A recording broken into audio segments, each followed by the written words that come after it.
Codemasters has been famed for its rally racing games, and Colin McRae Rally is the game that people hold probably closest to their hearts.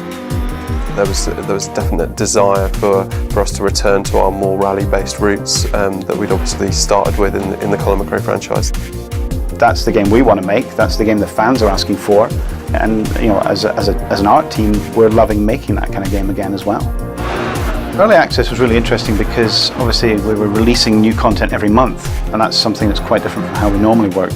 This was giving us feedback from the community on a monthly basis, so we were able to actually try a few different things out and then make adjustments depending on what the players were feeding back to us. The key pillar that we grew the whole game on was just the idea of making the most authentic and best rally racing experience that had ever been made.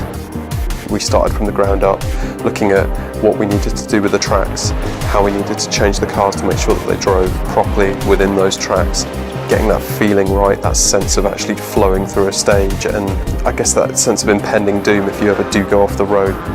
All of that stuff really fed into what it was to be a rally driver and the mindset that you approach those stages with. We wanted to find some of the best roads in the world of rally. We ended up with this huge variety of road and challenge. So as you move from location to location, you really feel the difference. The team go out to the locations sometimes 3 or 4 years in advance. The idea of actually being able to smell what the atmosphere is like there, being able to see the dust blowing over, gives them a much better perspective of what the environment should feel like when they get it into the game. I think you can tell that when you're playing the game that these aren't made up, these aren't lines which are just drawn for fun or gameplay purposes. We've gone the extra step to make those roads authentic to as they are in real life. These stages are much longer than anything that's been in DiRT before. I think that really helps to make it feel like you're on a journey through an environment, much like a real rally driver would be, and you really feel like you've achieved something when you reach the finish line at the end.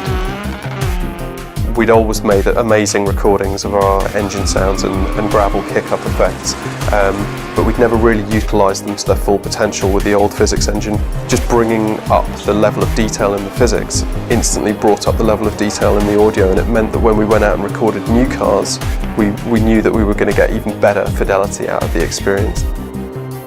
We have contacts in the rally community, so we got people like Ryan Champion, who owns the Subaru Impreza that we recorded for the game, to come in, and he spent a day with us validating stuff.